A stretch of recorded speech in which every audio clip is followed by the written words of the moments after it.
mayambu ahanamaktida ikok no nataram noksari akhoni ngasisu miyamgidamakta puruga laksari akhona thajarak porida Mingthol amana kunchuba tangka hadakti irang yamna kanbana moram morga recording loba satpasu tasengna waba oire masimang namaram moraga wadi sang na bangam dabane hojik tabirasi Mingthol amana kunchuba tangka jotin thabakalagle harau nungai bana magi masa pumba kham thengle adubu nungai ba harau basing asiga marakta magi nusi jabi santiadi maga pau phona khidaba wari sana khidabanina punam arembo oire yam suwaramme karamna maga pau phona gani karamna maga wari sagani makhoi ani loinari ngai pullingai gi matamdadi jotin makhoi ani tatana hainaki hayeng aina thaba khalak punamitta akhoi ani chensi asigi wahi asini jotingi nakongda adumak chothangnana singya yairiba magi masindagi tamna solae ai mabu lorugani thoning thoksano oining oisano ai mabu ngasigi numidangda lobu sakani asumnadi jotingi thamoinungda thauna amag loinana masindagi su wahi kaya masonki numit adugi numidangi matam yore magi mamanaba prem su jotinna puraka sakide mahak matom tamo sandyagi lekare sakki prem su jotin thaba khale habige pau tarabane masu haraubna khamthenge yumgi thaba kaya am laikibana jotingi manakta mahak ngana lakide numidangi matamda khara ngalapna mahak lae adubu maga jotingadi lambida thenakre mani silakka matamda jotingi yumgi mama khoi mapa hoi puna thengne mana hangne mama jotindubu kai sakibano ngasiga numise malot pe yaro thaba khallabanina kadi kan miyam lehendoine mama na komme haima mari thokibane nakhoiramda laktro aidi nakhoidane ne khallibanine prem na komme o hawredo thaba khalakpagi lotpado khangani ma aina phone togi lotpe yaro asumna phagi kaya ama tonaraga jotingi number da phone torame jotingi number ring chelle adubu jotindi phone okhalakide prem na phone toriba matam adudi jotindi sandagale kaida lerebane kari wakhandagi nu khangde prem na hanjin phone torlabasu jotin sungpai pakhalakide makhoi le kaida adum leble magi phone da hanjin ding la kumatamda phone chu yenge aduga paishira pairosira haduna wakhan kya am khalle amuksu as ai pairorida asumna khallaga phone du bagi pocket hapsille prem sumana phone paraktrabada mama ko mapaga thairame aina phone to na tobane aduba madi phone pakhalakte kari torobna khangde ay sabudum tholuge adugi yenge asumna haraga prem su thongalum thore mana thokibada jotingi mama na thairame ibongo prem ngasinu midangdi akoda chak chagadabani ko prem na kumme hoi mama ai maga langnage wahi saharam laga adum thokre asomdasu jotin sandagi lekaida phanakuna leble amuksu sandagi number da phone to sinna matamdadi magi number di adum obleire makhoi yumda sangsira sanglosira haduna wakhal kaya amadi adum sanai kon thangda mana khalle ai changlagida ai maga wari sadaba yaroi asumna khallaga jotin sandya khoigi yena kharomda tama lae daw yaba haigadra sandya su makhoigi saksangda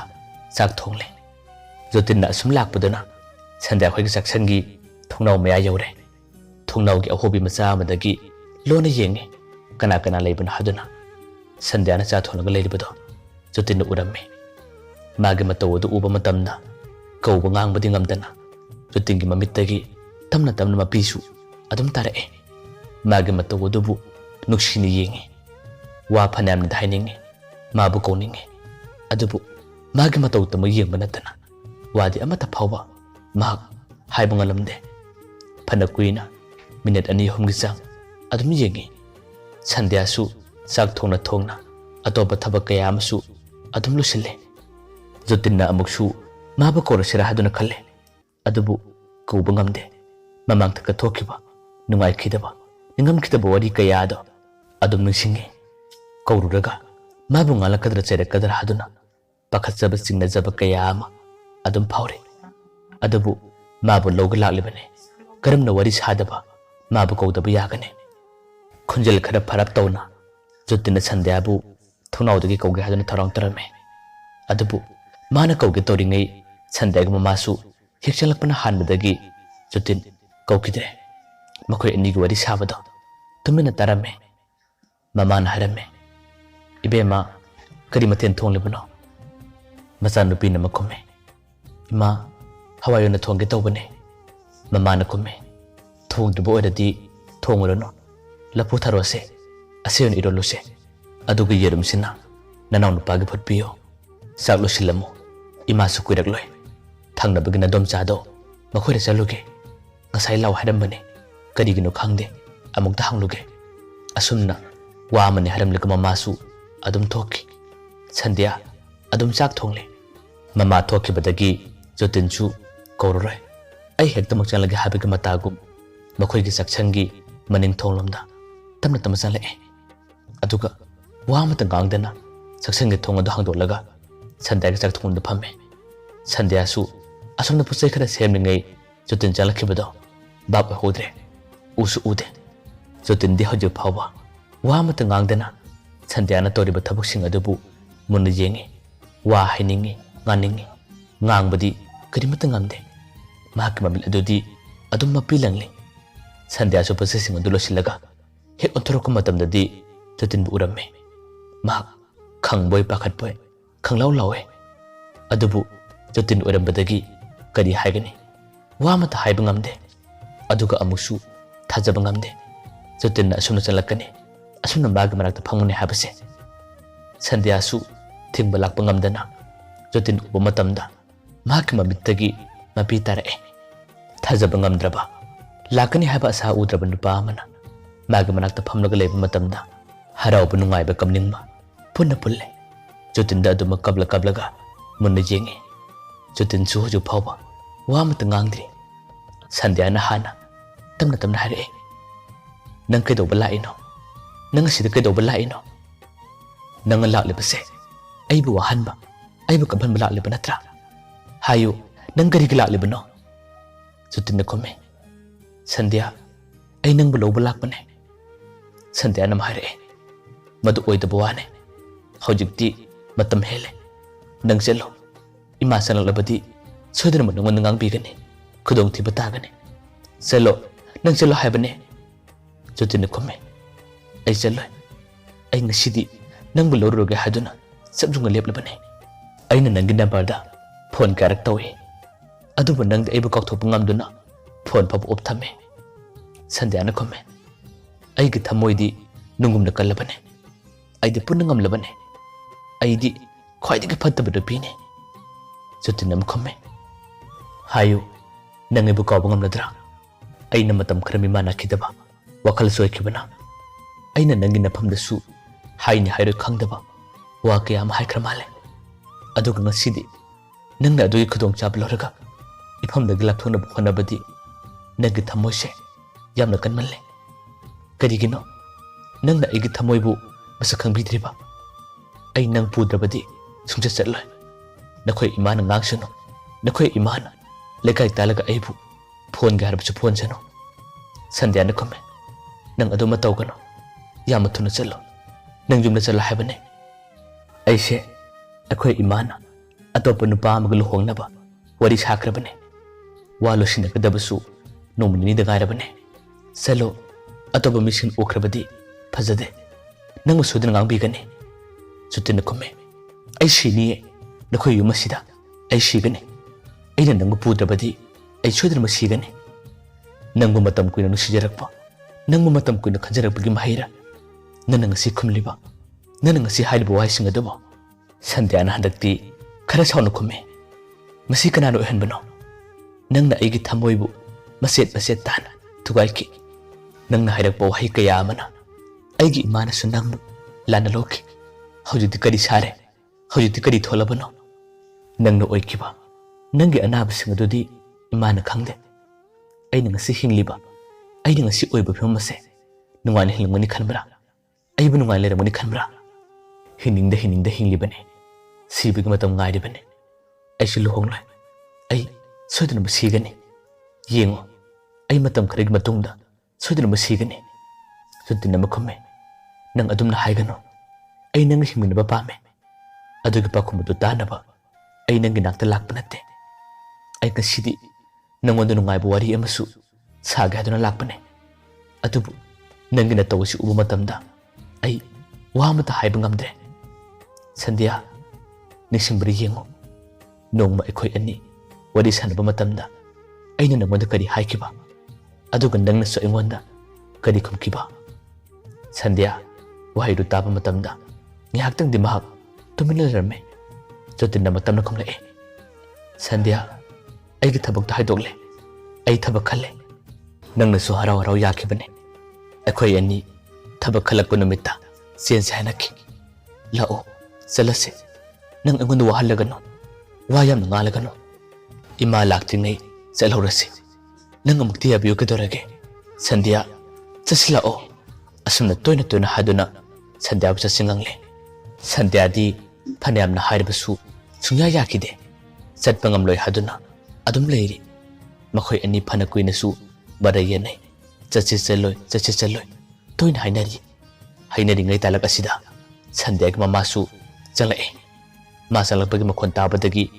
ꯁꯟꯙ꯭ꯌꯥꯅ ꯍꯥꯏꯔꯝꯃꯦ ꯅꯪ ꯆꯠꯂꯣ ꯏꯃꯥ ꯂꯥꯛꯂꯦ ꯆꯠꯂꯣ ꯍꯥꯏꯕꯅꯦ ꯃꯥꯅ ꯎꯔꯕꯗꯤ ꯅꯪꯕꯨ ꯁꯣꯏꯗꯅ ꯉꯥꯡꯕꯤꯒꯅꯤ ꯆꯠꯂꯣ ꯍꯥꯏꯕꯅꯦ ꯑꯁꯨꯝꯅ ꯍꯟꯖꯤꯟ ꯖꯣꯇꯤꯟꯕꯨ ꯏꯜꯂꯝꯃꯤ ꯑꯗꯨꯕꯨ ꯖꯣꯇꯤꯟꯗꯤ ꯉꯥꯡꯁꯨꯅꯨ ꯑꯩꯕꯨ ꯐꯨꯒꯦ ꯍꯥꯏꯕꯁꯨ ꯐꯨꯁꯅꯨ ꯑꯩꯗꯤ ꯆꯠꯄ ꯁꯨꯡꯉꯝ ꯉꯝꯂꯣꯏ ꯍꯥꯏꯗꯨꯅ ꯑꯗꯨꯝ ꯂꯩꯔꯝꯃꯤ ꯁꯟꯙ꯭ꯌꯥꯁꯨ ꯉꯥꯡꯅꯕ ꯍꯥꯏꯅꯕ ꯌꯥꯔꯛꯇ꯭ꯔꯕ ꯃꯇꯝꯗ ꯌꯥꯝꯅ ꯄꯥꯈꯠꯂꯝꯃꯤ ꯁꯤꯅꯕ ꯇꯥꯔꯦ ꯍꯥꯏꯗꯨꯅ ꯖꯣꯇꯤꯟꯒꯤ ꯃꯈꯨꯠ ꯄꯥꯏꯔꯒ ꯆꯥꯛꯁꯪ ꯑꯗꯨꯒꯤ ꯊꯪꯅꯕꯗ ꯃꯧꯄꯥꯅꯨꯄꯥꯒꯤ ꯀꯥ ꯂꯩꯔꯝꯃꯤ ꯀꯥ ꯑꯗꯨ ꯇꯝꯅ ꯃꯍꯥꯛꯅ ꯖꯣꯇꯤꯟꯕꯨ ꯆꯤꯡꯁꯤꯜꯂꯦ ꯑꯗꯨꯒ ꯃꯈꯣꯏ ꯑꯅꯤ ꯋꯥ ꯑꯃꯠꯇ ꯉꯥꯡꯗꯅ ꯇꯨꯃꯤꯟꯅ ꯂꯩꯔꯝꯃꯤ ꯃꯃꯥ ꯆꯪꯂꯛꯑꯦ ꯆꯥꯛꯁꯪ ꯌꯧꯕ ꯃꯇꯝꯗ ꯃꯆꯥꯅꯨꯄꯤ ꯂꯩꯔꯝꯗꯕꯗꯒꯤ ꯃꯃꯥꯅ ꯀꯧꯏ ꯏꯕꯦꯝꯃ ꯅꯪꯕꯨ ꯀꯥꯏꯗ ꯂꯩꯕꯅꯣ ꯏꯕꯦꯝꯃ ꯑꯁꯨꯝꯅ ꯍꯟꯖꯤꯟ ꯁꯟꯙ꯭ꯌꯥꯕꯨ ꯀꯧꯏ ꯃꯤꯀꯨꯞ ꯑꯗꯨ ꯐꯥꯎꯕ ꯁꯟꯙ꯭ꯌꯥ ꯋꯥ ꯑꯃꯠꯇ ꯉꯥꯡꯗꯦ ꯇꯨꯃꯤꯟꯅ ꯂꯩꯔꯤ ꯉꯥꯏꯍꯥꯛꯇꯪꯒꯤ ꯃꯇꯨꯡꯗꯗꯤ ꯃꯃꯥꯅ ꯍꯟꯖꯤꯟ ꯀꯧꯕꯗꯒꯤ ꯁꯟꯙ꯭ꯌꯥ ꯇꯞꯅ ꯃꯧꯄꯥꯅꯨꯄꯥꯒꯤ ꯀꯥꯗꯒꯤ ꯊꯣꯔꯛꯏ ꯑꯗꯨꯒ ꯍꯥꯏꯔꯛꯏ ꯏꯃꯥ ꯑꯩ ꯁꯤꯗ ꯂꯩꯌꯦ ꯃꯆꯥꯅꯨꯄꯤꯅ ꯊꯣꯔꯛꯄꯗ ꯃꯃꯥꯅ ꯃꯆꯥꯅꯨꯄꯤꯕꯨ ꯃꯨꯟꯅ ꯌꯦꯡꯉꯤ ꯑꯗꯨꯒ ꯇꯞꯅ ꯍꯥꯏꯔꯛꯏ ꯏꯕꯦꯝꯃ ꯁꯟꯙ꯭ꯌꯥ ꯆꯥꯛ ꯂꯣꯏꯁꯤꯜꯂꯣ ꯍꯥꯏꯔꯒ ꯅꯪꯗꯤ ꯀꯗꯣꯝ ꯆꯪꯉꯨꯔꯤꯕ ꯁꯟꯙ꯭ꯌꯥꯅ ꯈꯨꯝꯃꯤ ꯏꯃꯥ ꯑꯩ ꯁꯤꯗ ꯀꯩꯅꯣꯝꯃ ꯂꯧꯊꯣꯛꯄ ꯆꯪꯂꯨꯕꯅꯦ ꯑꯁꯨꯝꯅ ꯄꯥꯈꯠꯅ ꯁꯟꯙ꯭ꯌꯥꯅ ꯈꯨꯝꯃꯤ ꯃꯥꯒꯤ ꯄꯥꯈꯠꯄ ꯃꯇꯧ ꯑꯗꯣ ꯃꯃꯥꯅ ꯈꯪꯉꯤ ꯁꯟꯙ꯭ꯌꯥꯅ ꯑꯃ ꯍꯪꯉꯤ ꯏꯃꯥꯕꯨ ꯏꯟꯗꯣꯝꯆꯥꯈꯣꯏꯗ ꯆꯠꯂꯨꯅꯤ ꯍꯥꯏꯕꯗꯣ ꯆꯠꯂꯨꯔꯕꯣ ꯌꯥꯝꯅ ꯊꯨꯏꯅ ꯃꯃꯥꯅ ꯈꯨꯝꯃꯤ ꯆꯠꯂꯨꯔꯦ ꯋꯥꯔꯤ ꯁꯥꯟꯅꯔꯛꯂꯦ ꯀꯔꯤꯒꯤꯅꯣ ꯅꯪꯕु ꯅꯁꯥꯗꯣ ꯏꯄꯥ ꯄꯥꯈꯠꯄꯗꯧꯅ ꯇꯧꯔꯤꯕꯗꯨꯅ ꯅꯪꯕु ꯀꯔꯤ ꯇꯧꯔꯒꯦ ꯁꯟꯙ꯭ꯌꯥꯅ ꯈꯨꯝꯃꯤ ꯀꯩꯁꯨꯝ ꯇꯧꯗꯦ ꯏꯃꯥ ꯑꯩ ꯆꯥꯛ ꯂꯣꯏꯁꯤꯜꯂꯒꯦ ꯑꯁꯨꯝꯅ ꯍꯥꯏꯔꯒ ꯆꯥꯛꯈꯨꯝꯗ ꯐꯝꯊꯩ ꯑꯗꯨꯒ ꯄꯣꯠꯆꯩꯁꯤꯡ ꯂꯣꯏꯁꯤꯜꯂꯦ ꯄꯥꯈꯠꯄꯅ ꯑꯃꯨꯛꯁꯨ ꯃꯧꯄꯥꯅꯨꯄꯥꯒꯤ ꯀꯥ ꯑꯗꯣꯝꯗ ꯁꯟꯙ꯭ꯌꯥꯅ ꯀꯤꯔꯨ ꯌꯦꯡꯉꯤ ꯃꯃꯥꯁꯨ ꯈꯪꯉꯤ ꯃꯆꯥꯅꯨꯄꯤ ꯑꯁꯤ ꯀꯔꯤꯒꯨꯝꯕ ꯑꯔꯣꯟꯕ ꯈꯔ ꯇꯧꯔꯦ ꯀꯔꯤꯒꯨꯝꯕ ꯈꯔ ꯂꯩꯔꯦ ꯍꯥꯏꯕꯗꯤ ꯑꯗꯨꯕꯨ ꯃꯃꯥꯁꯨ ꯈꯪꯗꯕ ꯁꯥꯔꯒ ꯑꯗꯨꯝ ꯂꯩꯔꯝꯃꯤ ꯁꯟꯙ꯭ꯌꯥꯁꯨ ꯆꯥꯛ ꯂꯣꯏꯁꯤꯜꯂꯛꯂꯦ ꯑꯗꯨꯕꯨ ꯃꯥꯒꯤ ꯃꯃꯥꯗꯤ ꯆꯥꯛꯈꯨꯝꯗꯒꯤ ꯏꯍꯦꯟ ꯍꯦꯟꯗꯣꯛꯈꯤꯗꯦ ꯃꯆꯥꯅꯨꯄꯤꯒꯤ ꯃꯅꯥꯛꯇ ꯐꯝꯂꯒ ꯑꯗꯨꯝ ꯂꯩꯔꯝꯃꯤ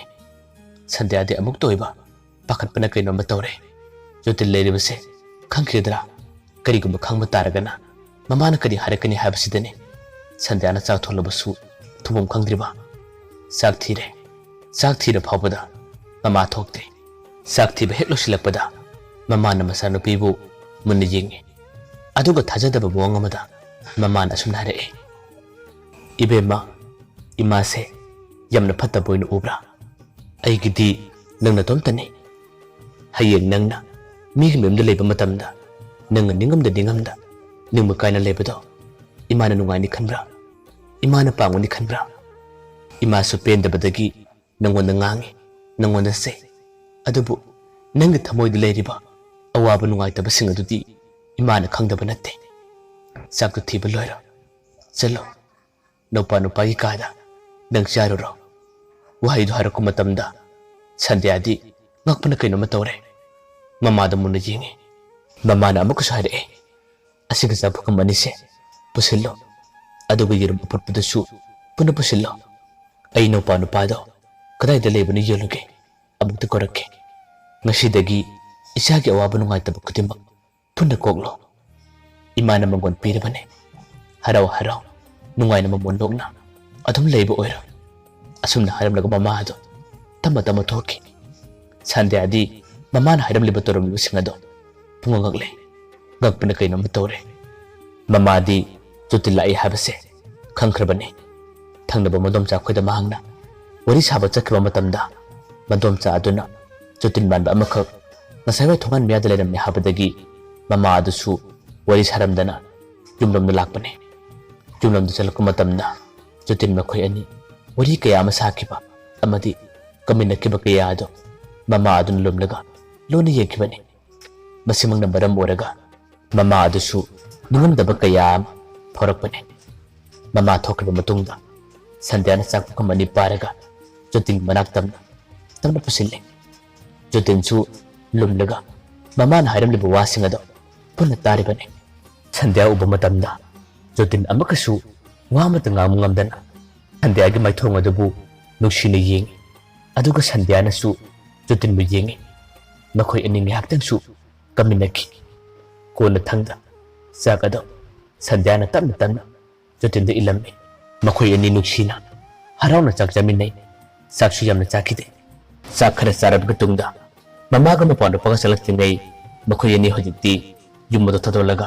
adum chakre oiraroidra phangrodra khalamba thamoi ani gi nuksinaba ngasidi wana sangna nuksi panthung adum yawminaki mayambo arebada amukana khurumjari